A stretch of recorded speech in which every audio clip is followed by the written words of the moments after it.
Hello folks, and welcome once again to another episode of Chit Chat with me, Brahanan.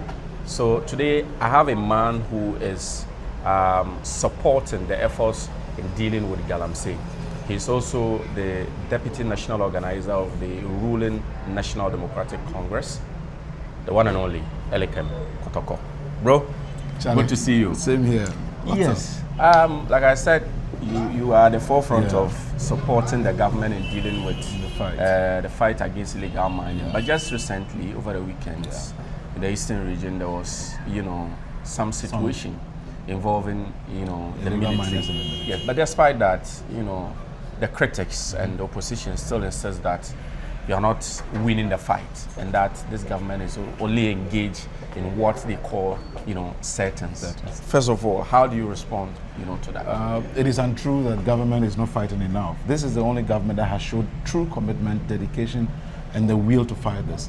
I can list things for you. President Mahama, upon assumption of office, made sure that there was a ban on issuance of new licenses. Excavators were being seized and registered that were brought into the country.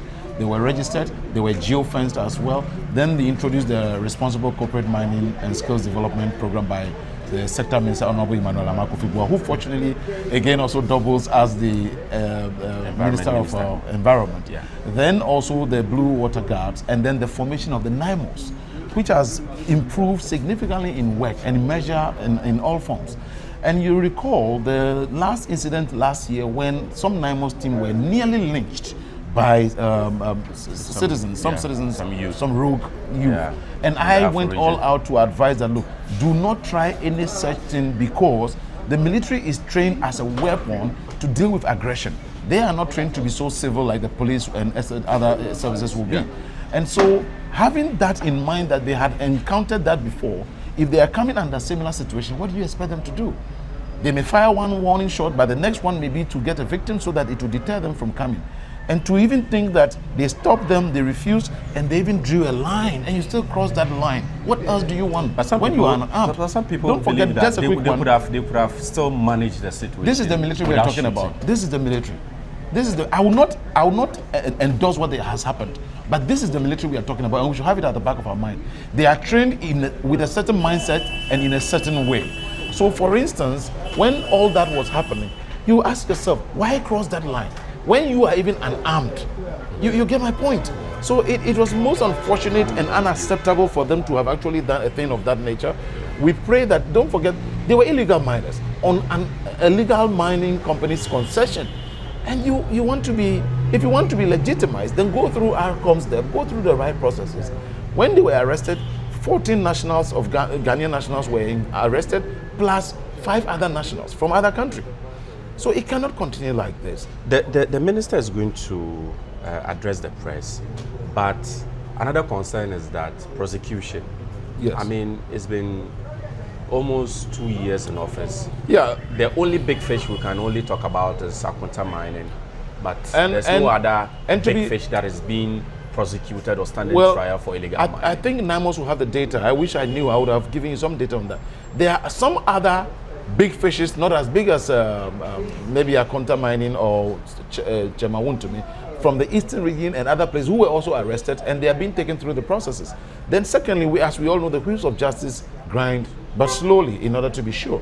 And I must rather commend the minister and the attorney general over the collaboration in order to ensure that we even train judges who understand these things very well, so that when the matter is brought before them, they don't haphazardly deal with it or unknowingly maybe even discharge the people without knowing the harm that they will cause to us. But Elikem, you are the Forestry Commission, yes, and like I said, you are directly involved. Yeah. But would you agree to, CSOs who believe that the Blue Water Guards are really not working?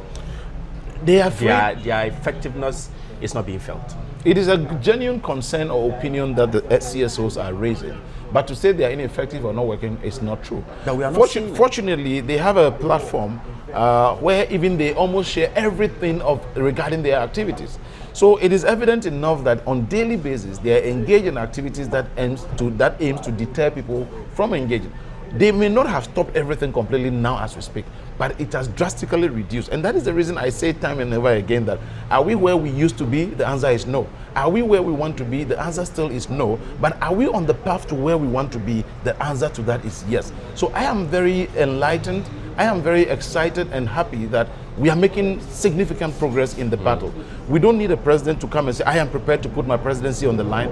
He talks to us regularly, gets the proper briefing and understand it, and even provides solutions or shares his opinion about how to go about things. But let me take you to another developing, topic. That is the arrest of the National Communication Director aspirant of the opposition New Patriotic Party, Dennis Aboagye, popularly known as Miracles. Yes. The opposition MPP says that the current administration is one of the most intolerable, democratic governance since the inception of democratic governance in this country.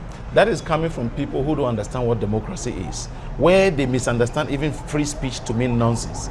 You see, people think that democracy means to go out and do anything and everything, and it's allowed. Say anything and it's allowed. Miracle has been one of the loudest voices against corruption. What has he not said, even about oral? You said Frakadam Aban, useless government, oral is dead. Today it is trying to bite and it has knocked on your doorstep and they are screaming foul wolf already. I think that we should, look, you recall Woyome.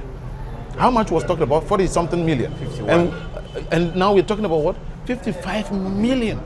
Everybody believes that you are innocent until proven guilty anyways. Yeah. But when Woyome was not even proven guilty, they had composed songs and made it a major issue. Now this is where they have found themselves. So you see, you have to be careful what you do because it can come back to bite you. The same oral you condemn is now knocking on your door and is telling that. And the worst thing is that one of the accused in the investigations also, Gerald Appiah, who is a former accountant, has begun refunding part of the money. That has been disputed. They say Seme Oku, after visiting Dennis and Appiah, did indicate that that is not true. Let us listen to Appiah himself come out to deny it. We don't need a third person or to speak to a matter of this nature. The Gerald Appiah knows that this is a very sensitive matter that talks about his person. If it is not true, let he himself come out to deny, not Samia Uku, etc. You see, that is where the politician will begin to twist matters. And it's the reason why I do not want to even delve so much into the nitty-gritties, for instance, but let us leave it at that. Let it be dealt with according to law. What is happening? What happened was a rot. But again, there's another version of the story that says that Dennis has been cooperating with the investigation body, that is Iyoko, and actually there was no need to arrest him in the first place because anytime Iyoko needs him, he's always available. And the party also says that this is a deliberate attempt to silence him because, one, he's vying for the national executive position, and because he has been debating you guys. Has he won any of those debates? And has he really won any of those debates? He is exposing quite a lot that you have not been able to deliver as promised to the good people of Ghana. Is that the case? What has Miracles exposed? He's exposed himself lately.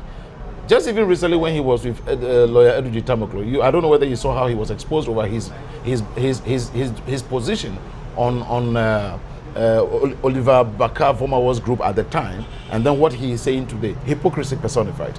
Then secondly, what is he exposing? Miracles has become a double standard personality. Let me be frank with you. He was the same person who stated on live TV that he will never contest every position. He doesn't find any reason but they say a man suddenly his mind. Well, so he has done that. Could it also be that he suspected that something of this nature was coming and he wants to find a way to re-energize the base for himself in order to get some protection? When I saw the kind of caliber of people who were even massing up, pardon my language, but you gather junkies and these kind of people to go and mass up. They didn't even know why they were there. That was very appalling. It tells you the premium they even place on him in his party. You get my point? Yeah. But I am concerned, if any rights have been infringed on, it must not be the case. But the bail conditions, 15 million. We cannot tell. And then 3 sureties and don't forget that don't forget that we Elikem, don't you think this we are exploiting bail? I don't know what Iyoko knows. Maybe Iyoko is telling us 55 million, but there are other things that involve 10 million, 10 million, 5 million, or etc. somewhere else that they have not verified or confirmed but you are yet. investigating 55 million, and you are imposing a bail condition of 50 million. Because a certain Ken Oforiatta did it to us before. You know that? You've heard of the name Ken Oforiatta, who said we are a proud nation, we are proud of ourselves, blah, blah, blah. He'll be clad in white, quoting Bible verses. Elikem, are you justifying that? I'm not justifying. I'm just saying that once bitten, twice shy. So once that has even happened, it means that you need to be careful the next time you are dealing with other people. And I am told that he was put on a stop list. If he was put on a stop list, but he didn't know, and at the time he had already left, when he is coming, but you didn't take him to court. You didn't take him to court. The it doesn't have to be. It granted Iyoko to seize his passport. Well, I don't know. I don't know of more of those processes. So whatever Iyoko needs to do, again, those processes, I will leave it to the lawyers to be the ones to speak best to it, or I will seek legal counsel from them to be able to speak to it as to whether a wrong has been done. Because I feel persons who are now being investigated, even on matters of this nature, they should surrender their passports.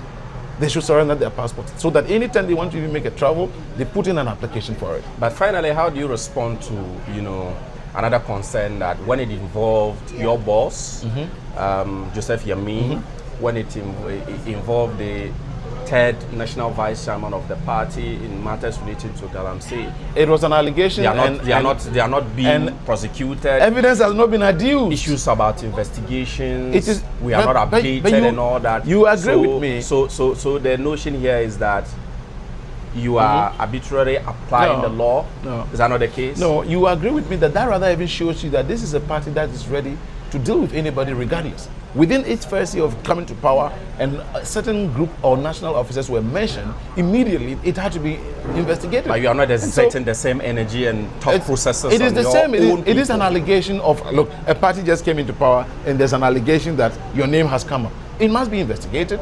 And so that is what has been going on. And if there's no concrete evidence to that effect, what else can you do?